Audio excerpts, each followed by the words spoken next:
दोस्तों, आज एक सिद्धांत के बारे में आपसे बात करने जा रहा हूं। दोस्तों, डीएनए एस्ट्रोलॉजी ऑब्जर्वेशनल एस्ट्रोलॉजी है। ये एक्चुअल दिखाती है कि karma as a broad word है ना। हम कर्म कहते हैं, कार्मिक कहते हैं, इस तरह के वर्ड्स यूज करते हैं। तो रियल सेंस में किस तरीके से कर्मा या कार्मिक इन्फ्लुएंस हमारा पैन आउट होता है, DNA astrology talks about that. दोस्तों, पहले आप देखते होंगे जो भी पौराणिक सीरियल्स आते थे, है ना, रामायण महाभारत आदि के, उसमें इस तरीके का आपने देखा होगा कि कभी मनुष्य और देवता में वार्तालाप चल रही है। कुछ मान लो मनुष्य गलती कर देता है ना। मैं एग्जैक्ट रामायण महाभारत में काफी सीरियल्स आते थे, शनि देव करके सीरियल आता था कभी से, मतलब पौराणिक सीरियल्स। उसमें कोई मनुष्य कभी कोई गलती कर देता है और देवता जो है उसको ऐसे कहता है, तुम तुच्छ मनुष्य, तुम्हारी हिम्मत कैसे हुई ये करने की, ऐसा करने की, तुम तुच्छ मनुष्य, ऐसे करके। दोस्तों, कहीं ना कहीं ये जो है एक सत्य चीज है। हमारा as human beings we have some limitations, है ना। जो कार्मिक पैटर्न को लेके हम पैदा हुए, हमारा जीवन उसी के इर्द गिर्द घूमता है। डीएनए एस्ट्रोलॉजी बहुत ही प्रैक्टिकल एस्ट्रोलॉजी है। इसमें कार्मिक रजिस्ट्रीज की बात करते हैं हम। मुख्यतः 3 कार्मिक रजिस्ट्री लेके हम सभी पैदा होते हैं, और नक्षत्र और कार्मिक रजिस्ट्री हमने पहले बताया है। हमारी जीवन उसके ही इर्द गिर्द घूमता है। उस तत्व से रिलेटेड पॉजिटिव चीजें और नेगेटिव चीजें दोनों ही घटती है हमारे साथ, ठीक है। तो हर इसका है, जैसे सन कार्मिक रजिस्ट्री, मर्क्यूरी कार्मिक रजिस्ट्री, शुक्र कार्मिक रजिस्ट्री, हमने पॉजिटिव नेगेटिव दोनों बात किया है। वैसे ही आप देखते होंगे आजकल पॉडकास्ट की बात कर लीजिए, आजकल जो भृगुनंदी नाड़ी के बारे में बात करते हैं, पराशरी के बारे में बात करते हैं, लाल किताब आदि। तो आप किसी भी कन्वेंशनल ट्रेडिशनल एस्ट्रोलॉजर से अगर पूछेंगे या देखेगा वो कि कोई भी ग्रह उच्च का है, मान लो सूर्य उच्च का देख लिया, तो कहेगा कि पिता से बहुत सपोर्ट मिलेगा, पिता बहुत है ना, पिता का सुख मिलेगा। चंद्रमा उच्च का है तो कहेंगे माता का सुख मिलेगा। शुक्र उच्च का है तो जीवन साथी का सुख मिलेगा, है ना। कई सारी चीजें, है ना। किसी भी चीज को एक्सट्रीम है, डेबिलेटेड है, नीच का है तो ये तुम्हारा ये कारक नाश हो जाएगा। ये चंद्र नीच का है तो माता को नष्ट कर देगा, सूर्य नीच का है पिता को नष्ट कर देगा। इस तरह की बातें आपने सुनी होंगी, पर एक मैं तथ्य आपके सामने रखने जा रहा हूं। ये आप ऑब्जर्व करके देखिएगा प्रैक्टिकल चार्ट्स में, डे टू डे चार्ट्स में। जो ग्रह उच्च का होगा आपके लाइफ में, फर्ज कर लीजिए किसी का सूर्य उच्च का है, मेष राशि में स्थित है सूर्य। अब ये मेष राशि सूर्य वाले व्यक्ति से यदि आप बात करेंगे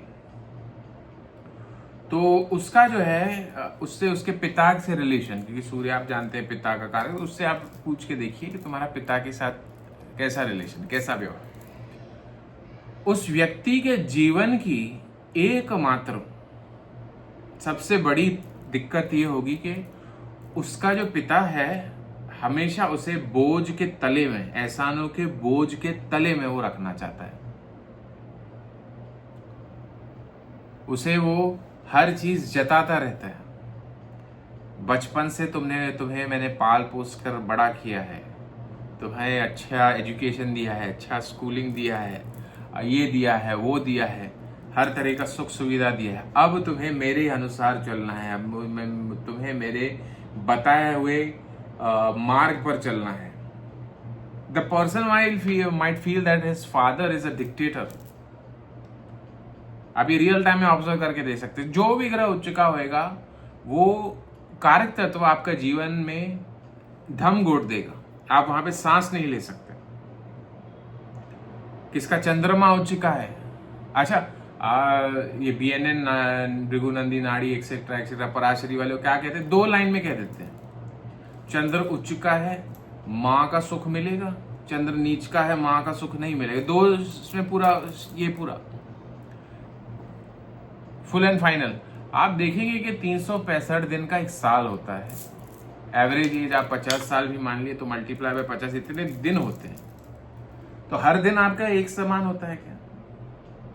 किसी दिन आप माँ की गोद में आप खेले होंगे, किसी दिन माँ से आपका झगड़ा हुआ होगा, विवाद हुआ होगा, किसी दिन माँ ने आपको खरी खोटी सुना दी होगी कि अगर दो भाई बहन हैं, एक व्यक्ति से ज्यादा प्यार दूसरे से कम प्यार न चाहते हुए भी कभी हो गया होगा। तो हर दिन एक समान नहीं रहता है सब। अगर उसको हम जैसे नैरो डाउन कर दें, माँ का सुख मिलेगा नहीं मिलेगा, इस तरीके से चीजें नहीं चलती। चंद्रमा जिसका उच्चिका होएगा वो विद द मदर दे में फील क्लॉस्ट्रोफोबिक एनवायरनमेंट।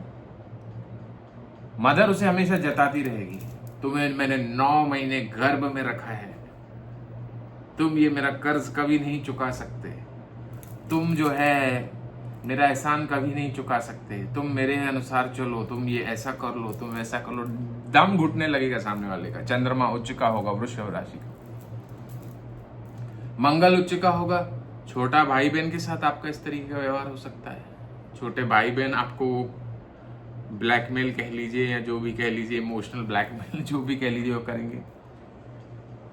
मीन राशि में शुक्र उच्च का कहलाता है, स्त्री का सुख आदि सब मिलता है, इसमें कोई डाउट नहीं। पर मीन में शुक्र हो, उच्च का शुक्र हो, ऐसे जातक से यदि आप जाके क्वेश्चन पूछेंगे तो उसके जीवन का एकमात्र प्रॉब्लम होगा कि their life partner is possessive, very possessive. They do not allow them to breathe smoothly. किसी पार्टी पे गए हैं, अन्य किसी स्त्री को देखना नहीं है, उससे बात नहीं करना है, नहीं तो घर पे खटिया खड़ी हो जाएगी। Emotional trauma, emotional blackmail. शुक्र उच्चिका है तो आपको बहुत पॉजिटिव लाइफ पार्टनर देता है। गुरु उच्चिका हो तो सेम आपका टीचर्स आदि के साथ ऐसा व्यवहार। गुरु है ना, माता पिता के पहले कह लीजिए या बाद में कह लीजिए, गुरु ही आते हैं। बट गुरु भी ऐसे कोई गुरु हो जिससे आपने कुछ शिक्षा दीक्षा ली है तो वो आपको कहेगा कि तुमको भाई मैंने जो है मंत्र दीक्षा दी है, तुम मेरे ही बताए हुए रास्ते पर चलो और ज्यादा हवा में उड़ने की कोशिश मत करो। आज जो कुछ हो तुम मेरी वजह से हो और दूसरे किसी की वजह से नहीं हो। इस तरीके की बातें गुरु कह सकता है। इवन जुपिटर इज द कारक ऑफ संतान, प्रोजेनी। संतान आपको ऐसे कर सकती है, आपको है ना इमोशनली ब्लैकमेल, या आपको ऐसे बोझ तले, बागवान मूवी आपने देखा होगा, इस तरह की बातें कह सकती है। तो जो भी ग्रह उच्चिका है, आप ये मान के चलिए दैट एरिया ऑफ लाइफ आपका जीना मुश्किल कर दिया जाएगा। आप you will not be able to breathe in that area of life, है ना। आपको ऐसा लगेगा कि इट्स बिकमिंग वेरी क्लॉस्ट्रोफोबिक। सामने वाला कॉन्टिन्यूसली नॉन स्टॉप जो है आपको अपने एहसान जो है गिनाता रहता है। तो ये बड़ी प्रैक्टिकल एस्ट्रोलॉजी है, ऑब्जर्वेशनल एस्ट्रोलॉजी है। इस डीएनए एस्ट्रोलॉजी को समझना चाहते हैं आप, अपनी जन्म पत्रिका दिखाना चाहते हैं, अच्छे क्वालिटी के जेमस्टोन्स चाहते हैं, पूजा पाठ आदि कोई शुभ मांगलिक कार्य करना चाहते हैं, या आत्मदर्शन नाम की ये पुस्तिका प्राप्त करना चाहते हैं, which is 108 hand written points.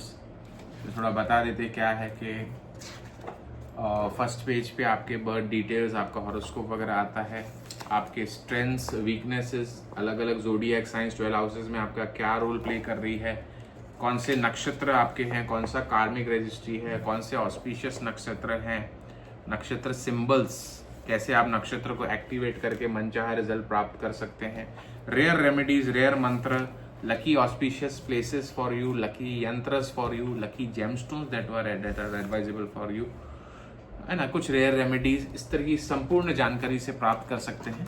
108 hand written points based on नक्षत्र स्टेलर एस्ट्रोलॉजी से प्राप्त कर सकते हैं। संपर्क करना चाहे तो संपर्क करें हमारे महर्षि एस्ट्रोलॉजिकल सेंटर में। मेरा नंबर है 9503596761। देखते रहिए मेरे वीडियोस महर्षि एस्ट्रोलॉजिकल सेंटर पे। चैनल को जरूर सब्सक्राइब कीजिए। Thanks a lot.